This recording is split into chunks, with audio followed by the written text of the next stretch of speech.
আজ করলা দিয়ে এমন একটা রেসিপি বানাবো যারা তেতো খেতে পছন্দ করেন না তারাও চেয়ে চেয়ে খাবে। তো নমস্কার বন্ধুরা, স্বাদবাহারের পক্ষ থেকে আপনাদের সবাইকে জানাই অনেক অনেক স্বাগত। আশা করছি সবাই ভালো আছেন, সুস্থ আছেন। আজকের রেসিপিটা এমনই মজার যেটা গরম ভাতের সাথে খেতে তো ফাটাফাটি লাগেই, পান্তা ভাতেও খেতে দুর্দান্ত লাগে। তার জন্য সবার প্রথমে এখানে বড় বড় 4টে করলা নিয়েছি। তারপর এভাবে পাতলা পাতলা স্লাইস করে কেটে নিতে হবে। এবার করলার মধ্যে যে শক্ত শক্ত বীজগুলো থাকে ওগুলো আমি হাত দিয়ে একটু বেছে ফেলে দেব। ওইগুলো খাবার সময় মুখে লাগলে খেতে একদম ভালো লাগে না। এইভাবে করলা রেসিপিটা যদি কাউকে বানিয়ে দেওয়া যায়, যে করলা খেতে পছন্দ করেন না সেই কিন্তু বারবার এই রেসিপিটাই বানিয়ে দেওয়ার জন্য অনুরোধ করবে। এবার করলাটা ভালো করে পরিষ্কার জল দিয়ে ধুয়ে নিয়েছি। তারপর করলার মধ্যে সামান্য একটু লবণ আর একটু হলুদ দিয়ে ভালো করে হাত দিয়ে মেখে নেব। তারপর রেখে দেব 10-15 মিনিটের জন্য রেস্টে। কিছুক্ষণ পর দেখা যাবে করলা থেকে অনেকটাই জল বেরিয়ে গেছে। এবার ওই জলটা চিপে ফেলে দিতে হবে। আর আবারও করলাটা পরিষ্কার জল দিয়ে 2 থেকে 3 বার ধুয়ে নেব। এতে করে যারা তেতো খেতে পছন্দ করে না তারাও কিন্তু করলাটা খেতে পারবে, আর করলার তেতো ভাবটা কিন্তু অনেকটাই চলে যাবে। এইভাবে ভালো করে হাত দিয়ে প্রথমে আমি জলটা একটু চেপে চেপে ফেলে দিচ্ছি। আমার আজকের বানানো এই করলার রেসিপিটা কিন্তু খেতে দুর্দান্ত হয়। তাই আপনাদেরকে অনুরোধ করছি ভিডিওটা শেষ পর্যন্ত আমার সাথেই থাকার। আবার ভালো করে 2-3 বার জল পাল্টে পাল্টে করলাটা ধুয়ে নিয়েছি। এবার করলার সাথে আবার দিয়ে দেব সামান্য একটু হলুদের গুঁড়ো, সামান্য একটু লবণ, আর দিচ্ছি অল্প একটু লঙ্কার গুঁড়ো। তার সাথে দিয়ে দিতে হবে 1/2 চামচ মতো আমচুর পাউডার।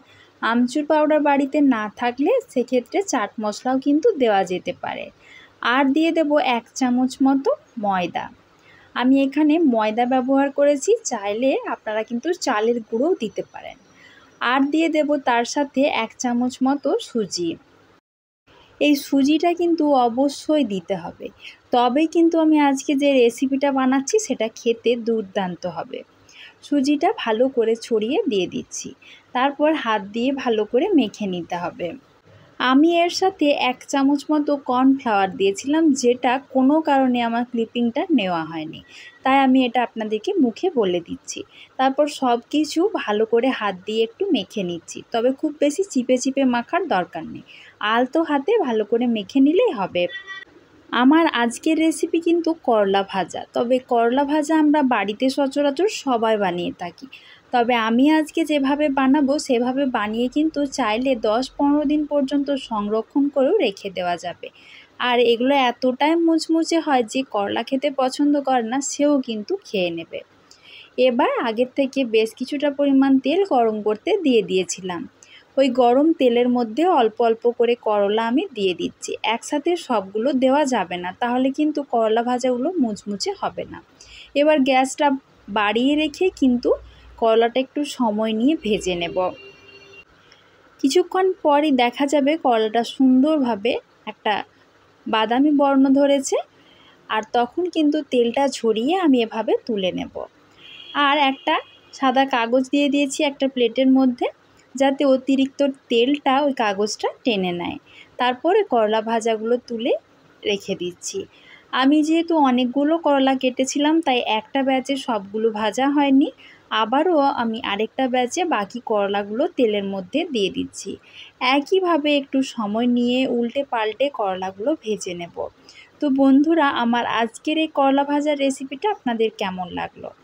করলা ভাজা তো আপনারা সবাই বাড়িতে বানিয়ে থাকেন, তবে এভাবে একবার বানিয়ে দেখবেন তো, তারপর জানাবেন খেতে কেমন হয়েছিল।